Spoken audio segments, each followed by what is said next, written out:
Yeah, I just got in here about half an hour ago. We haven't been at the club since the game, so we're going to review the game this afternoon and review it tomorrow morning as well. So obviously after the weekend, yeah, we're hurting after that loss.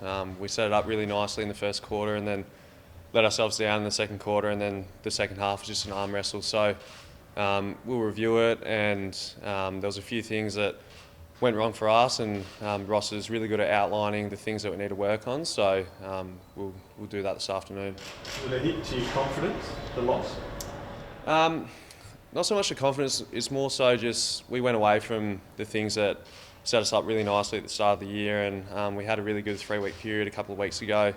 And we'll go into the very end, and on the weekend, obviously the last 5 minutes or so, we let ourselves down. So there's a few processes that we're going to go through and the things that we need to work on. So it doesn't affect the confidence. We go into every game feeling confident. We've just got to get back out on the training track and review the game well, and then go from there. You were in and around that final stoppage in the last minute. What were your thoughts on the way the side handled that leading up to the Murphy goal? Yeah, so we knew coming into this game that Carlton Lights come through the corridor, and that's the way that they went with that stoppage, and Murphy was able to spread forward and get that goal. So yeah, we'll review it, and our stoppages have been really good this year. So it's disappointing what actually happened with that stoppage, and we had numbers behind the ball set up. So obviously we let it over the back, and that was disappointing. So it's just a whole team focus, the midfielders and the backs working together to get the job done, and unfortunately we didn't get it done. When the ball was brought back into play, did you lose him? Did you lose sleep over that sort of scenario? Did it play in your mind when you kicked the goal? Yeah, I certainly started on him, and like when it happened and after the game I was thinking about it. I just needed to force him to the boundary and let him have the corridor, and he spread it forward. He's a really good runner, and he spread it forward really well on me. So that's something that I'll definitely go through with Anthony Rock, the midfield coach, and Ross this week. Just have a look at. Don't just look at that stoppage. We look at all the stoppages throughout the game. The Eagles been going pretty well, but they've also been a stop-start as well. What does this derby look like to you? I mean, you've played in a few of them now. In terms of the competitiveness and what you both need out of it, what are you expecting from the game? Yeah, it's going to be another hard game.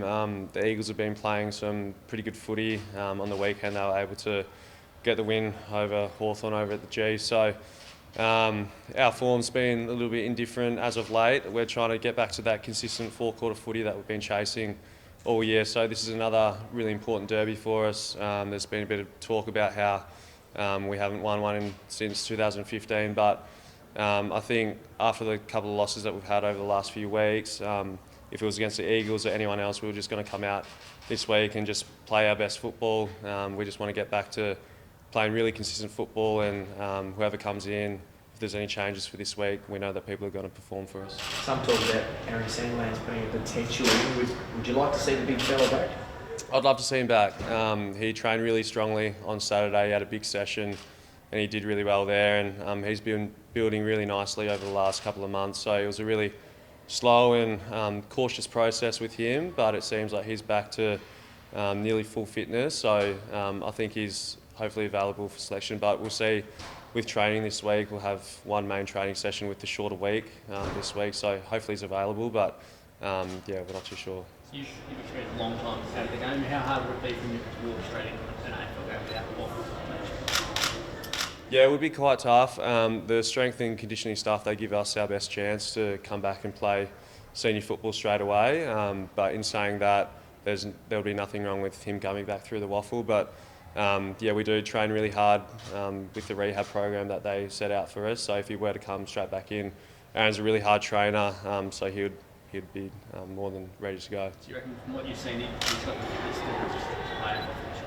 Yeah, from what I've seen, he's had a couple of solid weeks of training, and as I said, he had that session on Saturday, and he performed really strongly from all reports. So if he were to come straight back in, I'm sure that Aaron's always had really good fitness, so he'd be able to run out the game really well. It's almost a unique case to see when you look at Nick Nutt's on management. You see Andy come back and sort of do a similar thing to what Nick's doing. Yeah, potentially. Yeah, if he were to come straight back in, I'm not sure whether or not it would be a full game or if it would be restricted. But Sean Darcy's been playing some solid football for us as well, so those two guys would be able to work together pretty nicely. Are you expecting to have Rory back this week as well?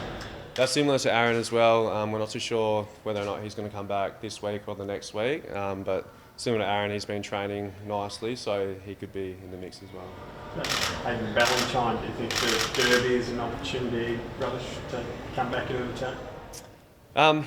Like any player that plays in the AFL, you want to be obviously playing AFL football, and the Derby, like there's a lot of talk on the outside in terms of how big it is and how special it is, and there's a little bit more feeling towards it, but in terms of players coming back, players just want to play in any sort of game, so if it's the Derby or if it was against any sort of team, I'm sure Ballas would love to be back, and his form in the Waffle has been pretty strong, so there's a few guys that are putting their hands up for selection, which is always handy. It always keeps everyone accountable to their performances on the weekend, so we'll see what match committee has for us this week.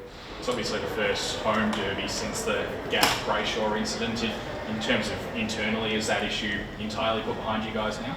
Yeah, totally put behind us. Andy and Andrew both have sorted that all out, and there's no hard feelings there. It's all been dealt with, and everyone's pretty much moved on from that. Kind of the bit of left field one. The grand final is always at the MCG. It's a long contract. Where do you think the grand final should be played every year? The G or whoever earns the right to host? Yeah, I'm a bit more of a traditionalist. I think the MCG is the perfect place for the grand final every year. I think it's the mecca of footy, and everyone loves playing there. And I certainly get a buzz playing at the MCG when we go over there for away games. So I'd love to see it stay there. Shanahan downplayed the rivalry between these two clubs. You're from WA. Do you still get a kick out of the Derby fixture? Yeah, certainly. Growing up and watching these derbies, they certainly do seem like they're a little bit more. And I think growing up, that external expectation of it being a little bit more certainly was there. But once I've been in the environment of the Fremantle Football Club, you have a little bit more of a feeling for it. But at the same time, like it's just another game, and we're looking to bounce back and hopefully bounce back well this weekend. That's what I said last year, you guys were against the Eagles heading to the finals. So would you say there still is a rivalry there between these teams?